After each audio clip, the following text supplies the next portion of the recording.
بسم اللہ الرحمن الرحیم۔ شب قدر کی فضیلت، نشانی اور نوافل، مکمل بیان۔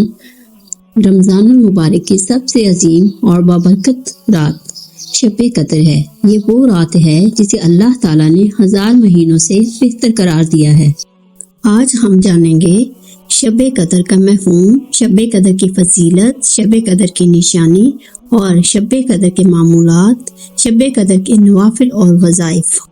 شب قدر کا مفہوم۔ شب قدر کا مطلب ہے شرف اور مرتبے والی بلند رات۔ شب قدر کی فضیلت، شب قدر 1000 راتوں سے افضل ہے۔ قرآن کریم شب قدر میں نازل کیا گیا۔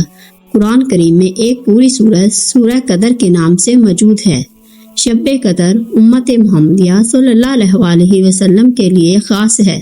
شب قدر میں عبادت کرنے والوں کے پچھلے گناہ معاف کر دیے جاتے ہیں۔ اس رات فرشتوں کا نزول ہوتا ہے اور وہ عبادت کرنے والوں پر سلام بھیجتے ہیں۔ شب قدر کو رمضان کے آخری عشرے کی راتوں میں تلاش کرنے کا حکم دیا گیا ہے۔ شب قدر کی نشانی۔ شب قدر کی ایک نشانی یہ ہے، یہ رات نہ زیادہ گرم ہوتی ہے نہ زیادہ سرد۔ اس کی صبح سورج کمزور اور سرخ شعاؤں کے ساتھ طلوع ہوتا ہے۔ شب قدر کے چند معمولات۔ کثرت سے آپ نے یہ والی دعا پڑھنی ہے اور پھر آخری عشرے کی ہر رات 2 نفل 100 آیات کے ساتھ پڑھیں تاکہ فانتین میں شامل ہو جائیں۔ آخری عشرے کی ہر رات کم سے کم 3 مرتبہ سورہ اخلاص پڑھیں۔ آخری عشرے کی ہر رات سورہ بقرہ کی آخری 2 آیات کی تلاوت کریں۔ آخری عشرے کی ہر رات درود شریف کم سے کم 100 مرتبہ پڑھیں۔ صدقہ کریں اور کثرت سے ذکر اور تلاوت قرآن پاک کا اہتمام کریں، اور پھر شب قدر کے نوافل پڑھیں۔ 2 رکعت نفل، ہر رکعت میں سورہ فاتحہ 1 بار، سورہ قدر 1 بار، 3 بار سورہ اخلاص۔ اس کی فضیلت ہے شب قدر کا ثواب حاصل ہوگا۔ انشاءاللہ جنت میں آپ کو ایک شہر عطا کیا جائے گا۔ اس کے بعد 4 رکعت نفل ایک سلام کے ساتھ پڑھیں۔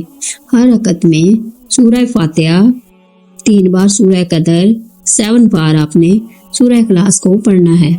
فضیلت اس کی ہے کہ اللہ تعالیٰ موت کی تکلیف آسان فرما دے گا اور قبر کا عذاب دور فرما دیں گے انشاءاللہ۔ آپ نے 4 رکعت نفل ویسے ہی ایک سلام کے ساتھ پڑھنے ہیں۔ ہر رکعت میں سورہ فاتحہ 1 بار، سورہ کوثر 3 بار سورہ اخلاص پڑھیں۔ اس کی فضیلت ہے کہ جنت میں 4 ستون عطا ہوں گے اور ہر ستون پر 1000 پھول ہوں گے۔ اور پھر آپ نے 4 رکعت نفل ایک سلام کے ساتھ پڑھنے ہیں۔ ہر رکعت میں سورہ فاتحہ اور سورہ قدر 3 بار، 5 بار سورہ اخلاص، سلام کے بعد 41 بار سبحان اللہ پڑھیں۔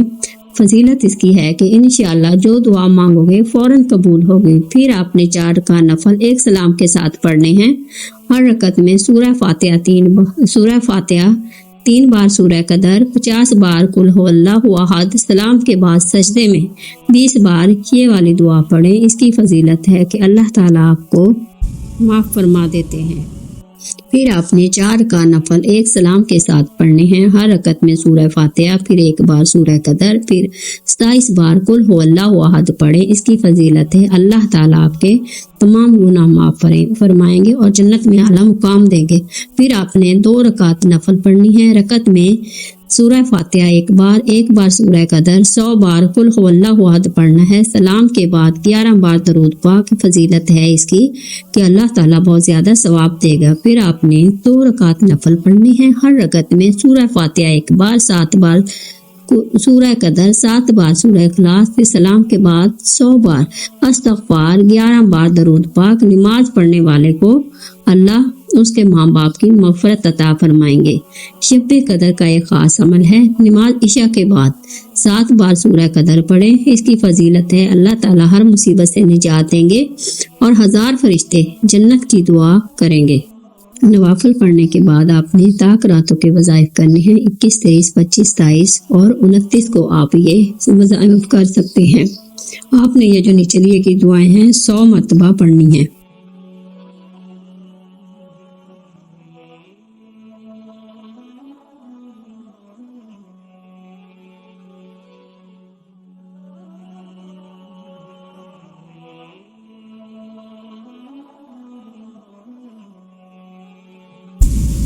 پھر آپ نے اس کے بعد درود تاج جو ہے وہ آپ نے ایک دفعہ پڑھنا ہے، اس کی بہت برکت ہے، ایک دفعہ آپ یہ طاق راتوں میں پڑھ لیں۔ ان سب وظائف کی بہت زیادہ برکت ہے۔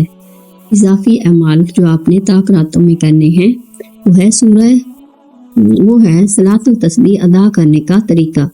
یہ 4 رکعت نفل نماز ہے، بہتر ہے ایک سلام کے ساتھ پڑھی جائے۔ تسبیح نماز میں یہ تسبیح پڑھی جاتی ہے۔ طریقہ اس کا یہ کلمات 75 مرتبہ مندرجہ ذیل طریقے ہر رکعت میں زائد پڑھے جاتے ہیں۔ پہلی رکعت میں سبحان اللہ و بحمدہ کے بعد اعوذ باللہ سے پہلے 15 مرتبہ پڑھیں۔ اب سورہ فاتحہ اور سورت ملانے کے بعد رکوع میں جانے سے پہلے 10 مرتبہ پڑھیں۔ پہلا رکوع کریں اور رکوع میں سبحان ربی العظیم کے بعد 10 مرتبہ پڑھیں۔ اب اللہ اکبر کہہ کر کھڑے ہوں اور سمیع اللہ لمن حمدہ ربنا لک الحمد کے بعد 10 مرتبہ پڑھیں۔ اب سجدہ میں چلے جائیں اور سبحان ربی الاعلیٰ کے بعد 10 مرتبہ اوپر دی گئی دعا پڑھیں۔ پہلے سجدے سے اٹھ کر بیٹھ جائیں اور اب پھر 10 مرتبہ یہی دعا پڑھیں جو اوپر بتائی گئی ہے۔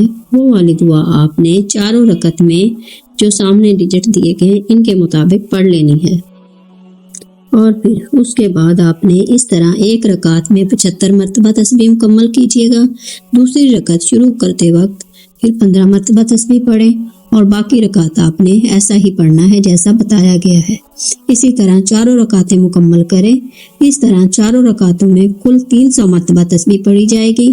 یہ نماز پڑھنے میں تقریباً 10 سے 15 منٹ لگتے ہیں۔ آپ نے یہ جس طرح آپ کو بتائی گئی ہے اس دعا کے ساتھ یہ والی تسبیح آپ نے پڑھ لینی ہے، اور پھر اس کے بعد اللہ سے دعا کریں اپنے لیے اور جو بھی حاجت ہو۔ پھر آپ نے صلاۃ التوبہ پڑھنی ہے، یہ آپشنل ہے، آپ پڑھنا چاہیں یا نہ۔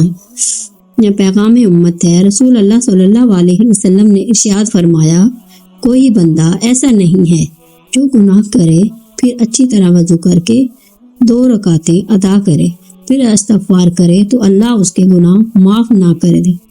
پھر انہوں نے یہ آیت تلاوت کی، یہ والی آیت تلاوت کریں 2 رکعت کے بعد۔ اور وہ لوگ جب کوئی کھلا گناہ کر بیٹھے یا اپنے حق میں ظلم کرے تو اللہ کو یاد کرتے ہیں اور اپنے گناہوں سے بخشش مانگتے ہیں، اور سوائے اللہ کے اور کون گناہ بخشنے والا ہے، اور اپنے کیسے پر وہ اڑتے نہیں، اور وہ جانتے ہیں کہ اللہ کے سوا کوئی بھی ہمارے گناہ بخش نہیں سکتا۔ سو ہمیں اپنے گناہوں کی توبہ کے لیے ان طاق راتوں میں صلاۃ التوبہ پڑھنی چاہیے۔ یہ 2 رکعت کی ایک مختصر سی نماز ہے، اور یہ نماز پڑھ کے آپ نے پھر یہ والی تو یہ آیت جو دی گئی ہے سورہ ال عمران کی، یہ والی آیت پڑھے 135 نمبر۔ انشاءاللہ اللہ تعالیٰ جو ہے ہمارے گناہوں کو بخش دے گا۔ اللہ آپ لوگ کے گناہوں کو بھی بخشے اور میرے گناہوں کو بھی، آمین۔ اور پھر آپ نے شب قدر ایسی عظیم رات ہے جس میں انسان کی تقدیر بدل جاتی ہے، اس لیے رمضان کے آخری عشرے کی ہر طاق رات میں عبادت، دعا اور استغفار کا اہتمام کریں اور صدقہ دیتے رہیں۔ صدقہ نیت کا ہوتا ہے، چاہے 5 روپے نکالیں گھر سے، چاہے 10 روپے نکالیں، لیکن آپ نے صدقہ ضرور کرنا ہے۔ کیا پتا یہ وہ رات ہو جس میں ہماری بخشش ہو جائے۔ اللہ تعالی ہمیں شب قدر کی برکتیں نصیب عطا فرمائے، آمین ثم آمین۔ اس چینل کو سبسکرائب کریں پلیز، اور شیئر کریں دوسروں کے ساتھ۔